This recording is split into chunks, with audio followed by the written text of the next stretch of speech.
তারপরে হেলিকপ্টারে নাকি বলে টাটা দিছে, এই বলে টাটা দিছে, তার কিছুক্ষণ পর নাকি তারা অ্যারেস্ট করছে। আমি আমার বাসার ছাদের উপরে উঠতে পারবো না, যদি এটা বেআইনি হয় তাহলে আমাকে বেআইনিভাবে হচ্ছে যে আটক করা হয়েছে। আমার ছেলেটা ঢাকায় আইছে আজ, ও মানে 30 দিন হয়েছে নাকি, না 2 দিন কম আছে, তাই ওই কোম্পানির চাকরিতে। তো সেখান নাকি সে ঢাকা মানে ওই ছাদের উপর উঠছে, ছাদের উপর উঠলে তারপরে হেলিকপ্টারে নাকি বলে টাটা দিছে, এই বলে টাটা দিছে, তার কিছুক্ষণ পর নাকি তারা অ্যারেস্ট করছে। তারপর সেইটা এখন ওই সন্ধ্যের দিকে আমরা প্রত্যেকদিন ফোনে কথা কই, ওই দিনকে আর ফোনে পাইনি।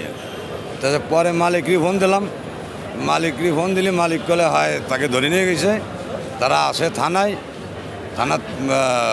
আমি গিয়েছিলাম, তো আমার দেয় নাই, কইছে যে কোর্টের মাধ্যমে সরাই নেন। তাই বল সেই উকিল টুকিল সে বেড়াইয়ে দিয়েছে, সেই আমার আইনজীবী আইছে, সে আর কি আমার ছেলেরে বার করার জন্য চেষ্টা করছে। বাটারা ধরছে গত রবিবার, বয়স 22, গ্রামের বাড়ি টুঙ্গিপাড়া, গ্রাম লেবুতলা। ওনার ছেলে হচ্ছে প্রশান্ত মালাকার, ওনার নাম হচ্ছে সুশান্ত মালাকার, গোপালগঞ্জ টুঙ্গিপাড়া ওনাদের বাড়ি।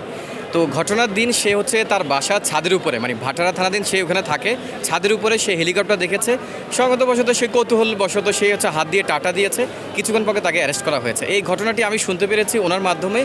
ওরে যে চাকরিটা দিয়েছে ঢাকায় এনে, ওই কলিগের কাছে ও হচ্ছে থানায় দেখা করার পরে শেয়ার করেছে সেখানে, যে আমি শুধু কিছুই করি না, আমি ছাদের উপরে ছিলাম, টাটা দেওয়ার পরে আমাকে ধরে নিয়ে আসছে।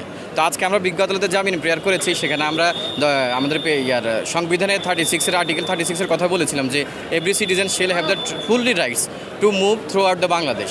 তো সেখানে আমি আমার বাসার ছাদের উপরে উঠতে পারবো না, যদি এটা বেআইনি হয় তাহলে আমাকে বেআইনিভাবে হচ্ছে যে আটক করা হয়েছে।